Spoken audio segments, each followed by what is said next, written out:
Hey everyone, welcome back and happy Monday. Okay, guys, so we're back to talk about actually a mashup of things, which I'm really excited about. Teresa Giudice squashing that beef, which I was like, what the fuck? Also, the Teddy, Dorit, Kyle Richards conversation has continued, and Heather Gay is doubling down on, well, pretty much saying that body positivity is not a thing. Here we go.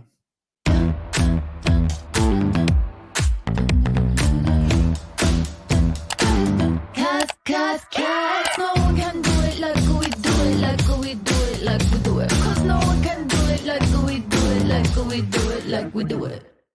Okay, guys. So there is a lot, definitely, and I'm sitting here like kind of just like looking at everything, and I don't even know where to start. But here we go. Let's start with the Kim D and Teresa of it all.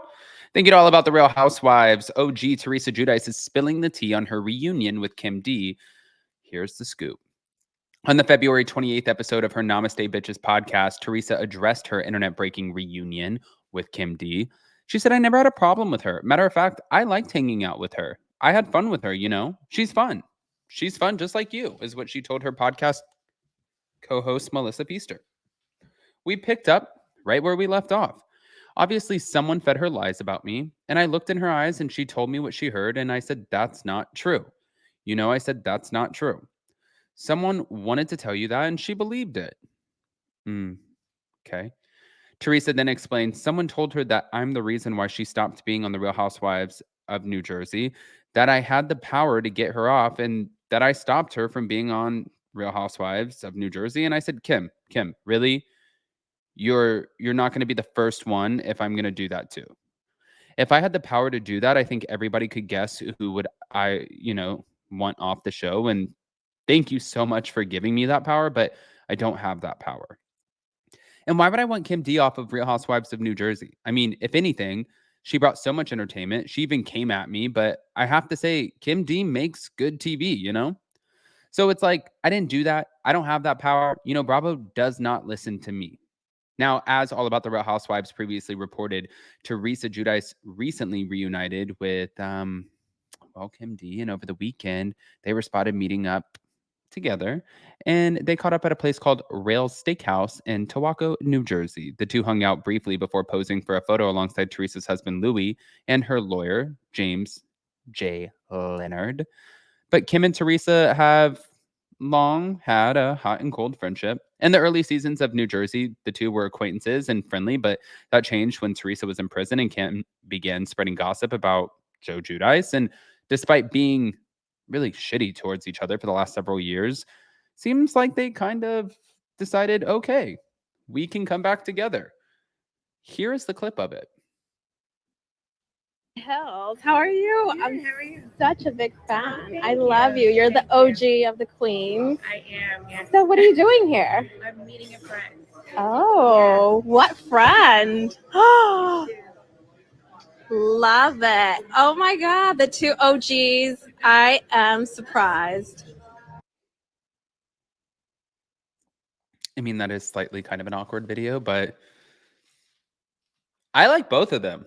I think that they're both messy as hell, but they're both great TV. And if you're going to be on reality TV, you kind of got to be messy as hell. So I am all for this meetup, this get together. I just wonder what it means moving forward. Now, this isn't the only thing. It does not stop here. In fact, it actually just keeps going. We have this little clip to share with you guys. Oof, thank you to Byway Hello Drama. One way to know that Kyle is done with Dorit is the way that Teddy talks about her on Two Teas in a Pod. Okay? Dorit's the one going after Kyle in every single confessional, and Tamara understands where Dorit was coming from when she said Kyle's text was manipulative. Here's the clip.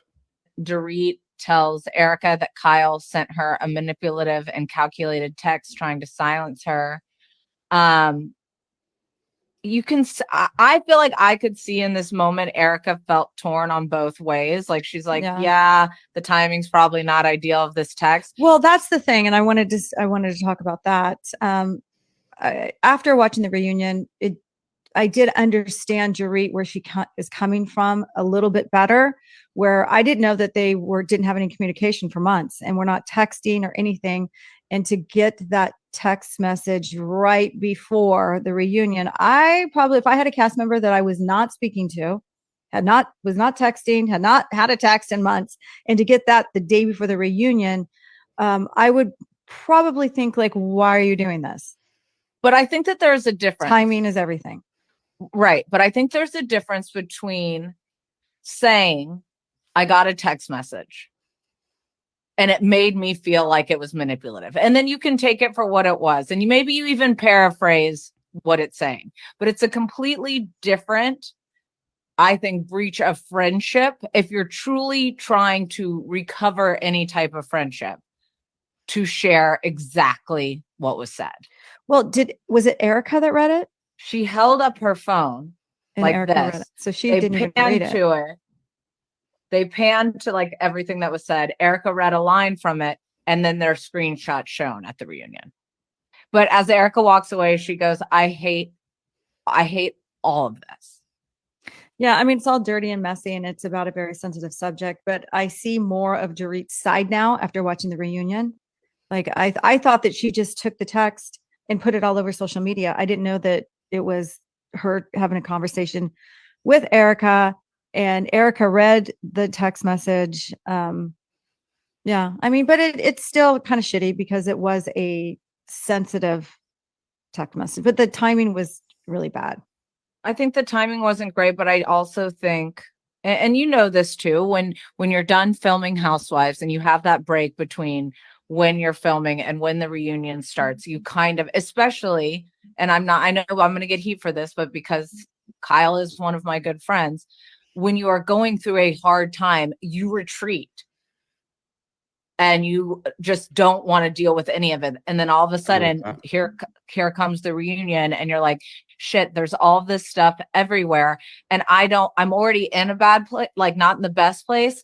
I don't want to now go fight with one of the people that but that's what you signed up for. So that's my point. That's what you signed up for. I mean, I think that it was completely shitty.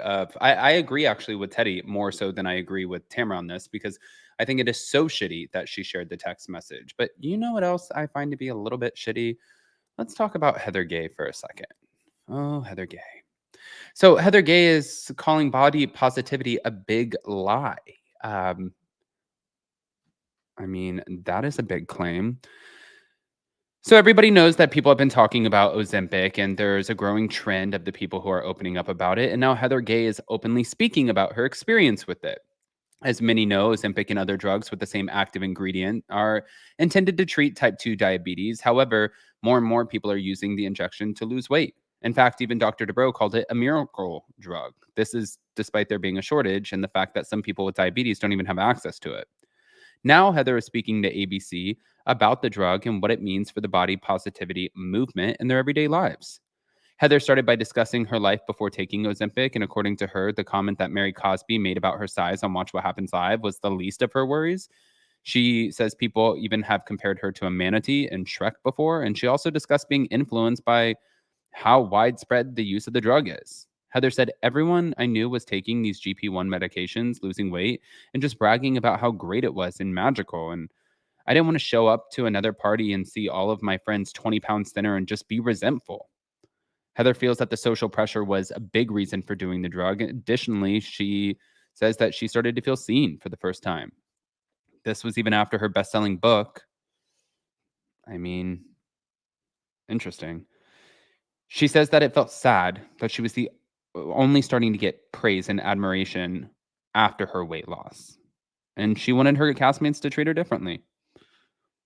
I think it's really wild to say that body positivity is a lie. I want to hear your thoughts on this. Guys, pop off in the comment section. Smash that like button. Show some love.